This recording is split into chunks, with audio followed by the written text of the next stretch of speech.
In celebration of Black Music History Month, I am thrilled to shine a spotlight on an extraordinary talent emerging from the heart of New York City. Meet Victor Simonson, a Black man who has taken the Broadway musical scene by storm as a composer. Victor's journey to success has been nothing short of inspiring. While collaborating with the renowned artists such as Fantasia and the legendary Harry Belafonte, his groundbreaking achievement as the first Black musical director for the acclaimed show Hamilton solidified his place as a trailblazer in the industry.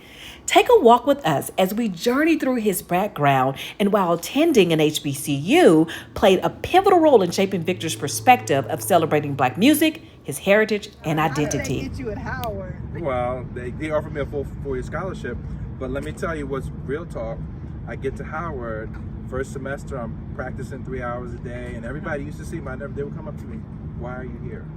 Why aren't you at another school?" Because of his upbringing and rich legacy behind education. It started at home, it started in the family, it started with my mother and dad. Come sit with us because I'm about to go into a deep dive into his career, journey, and background.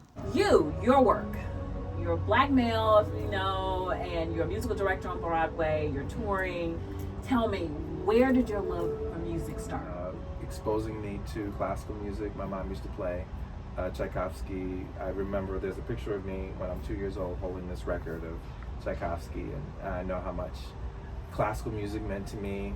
And my dad used to play these oldies on the radio, and I said, "What is all that old music? Why are we listening to all that old music?" But over time, it gets into your spirit, it gets into your soul. So I've always had a love and admiration for all different kinds of music. And then I started 8 years old, I started taking piano lessons with Dr. Stanley L. Ralph, who was the father of Cheryl Lee Ralph.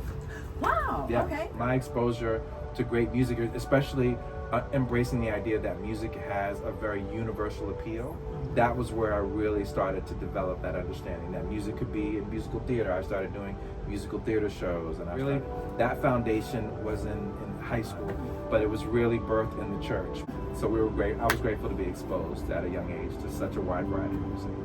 You're doing the show. What was your first Broadway show that opened your eyes? And this is what I want to do with music.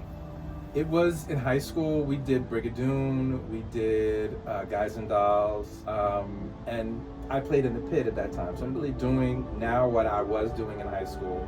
So the exposure was really important. But I'd say there wasn't one particular show. It was more about being exposed to the world of musical theater, right? And and the idea of I'm a pianist. I can play all styles of music. It's not just one thing.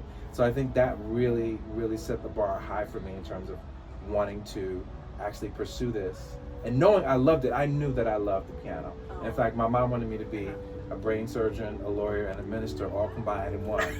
Go ahead, Mom. Go ahead, Terry. I see you. So, but I knew when I was 12 years old that I was called to play the piano. I knew that God was calling me to play piano. And so it was really that exposure, though, because once I decided, it's one thing to decide you want to do something, but it's another thing when your family says, "We're going to support you, we're going to embrace you, and help you to achieve at a the young goal." age. Yeah. At a young age.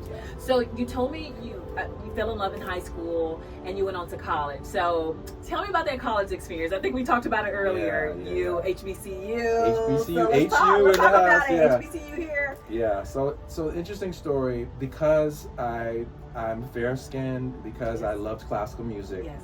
I always struggled with, am I dark enough to be quote unquote Black African American? I understand. And it wasn't until I was on a Black college tour sponsored by the Omega Sci-Fi fraternity. We went to all the Black schools. Nice. And there was an experience where one of the young ladies lost her wallet. And so we all came together and we raised money for her, to give her money back. She didn't have any money. And there was something about that experience that really made me feel more connected to my people, and to really feel connected to myself as a Black man who also loved classical music. Now, I use that story because on that tour, we went to Howard University, we went to Hampton, we went to all the Black colleges. And so when I was at Howard, they started recruiting me. They knew I was a pianist. And they said, "Why don't you come to Howard? We'll offer you a full scholarship." So I ended up going to Howard. Okay. Although I knew I wanted to go to Eastman. I prayed intensely in high school. I really felt the Lord saying, "I want you to go to Eastman." And so my mom said, "You going to Howard?" So I said, "Okay, Mom, I'll listen to you. I'll go to Howard." I understand I had a full scholarship. And so at Howard, I really felt out of place, honestly. I was one of the ones that was practicing 3 hours a day, 4 hours a day at a party school.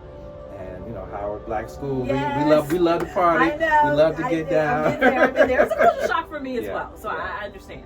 But I was there to get an education. Yes. And so I remember some students saying, "Why are you here? Why are you at Howard? You should be at Juilliard. You should be at a conservatory." Because you grew up in New York. I grew up in New York. Yes. That's right. I grew up in New York.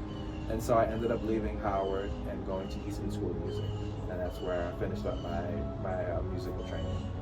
Perfect. How do you use what you've accomplished to help change the narrative and how Black people are being looked at, especially Black men? How many Black men are musical directors and conductors on Broadway? Yeah, there are a handful, probably a dozen Wow. that are on Broadway now. It's really about advocacy. And we have to advocate for each other. We have to support each other. We have to make sure we're getting hired, that we're getting seen, that we're getting the exposure that we need.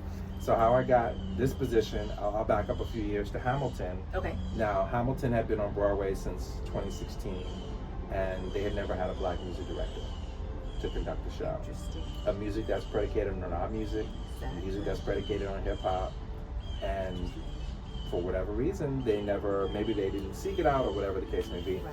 So after the pandemic and George Floyd, there was a concerted effort in musical theater to be more inclusive, to hire BIPOC artists. So I submitted my materials again in 2021, and sure enough, I got the call to be the first Black music director, conductor for Hamilton. Yes. In this field of musical theater, there is always going to be more people that don't look like me. For Hamilton, as soon as I got that position, they immediately asked me, "Do you know any other Black music directors?" That's it.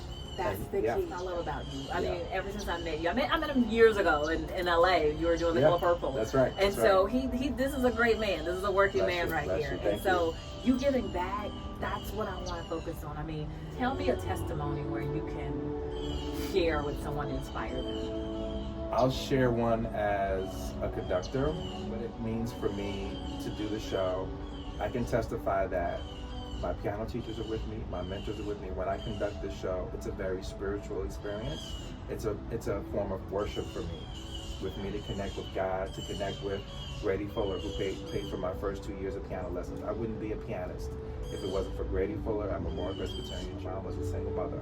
So my whole life is a testimony on how God's grace and God's mercy and God's favor has been blessed and bestowed upon me. Able to stand up and do what I do my entire life. The reason why I have this career is because of Grady Fuller. You don't have a musician, a lead musician who is a piano teacher at that level. So the fact that I was at a church where there was a musician who trained me and gave me my first opportunity, that is a blessing. I could testify to my mother being a single mother, working 3 jobs, making sure my sister and I had music lessons and exposure and taking us to all the concerts and the auditions and going over here, going over here. Yeah, the support. Yes. So my entire life is a testimony to the beauty and the power. And talk about giving back. So as soon as I got Hamilton, they asked me, "Do you know any other Black folks?" So there's a gentleman now who is still touring with Hamilton, who's Black, who is of color. Brilliant musician, James E. Davis. And there are others. I'm always trying to pull people in. I'm always trying to pull people in and expose people to our art, to what we can do. Because if you give us a chance, we will excel. We'll do great things. In everything we do. Yeah. Well, Victor, thank you so much. It's been such a pleasure to meet you, watch you work, hear your shows, hear your story. I'm so inspired by you. I'm not a musician, but it runs in the family. But I'm more of a talker. But I love it. And I hope to see you soon. I hope to see you doing more and more great things. Yes. Don't stop. Thank you. And keep inspiring our young Black men. That's it. That's what it's all about. And Black women. Look at our women, our men. Yes. Our folks are doing great work. So thank you so much for having me. Simonson's story serves as a testament to the power of perseverance, talent, and the importance of Black representation in the entertainment industry. Keep an eye out for this talented composer as he's on tour right now with the MJ the Musical.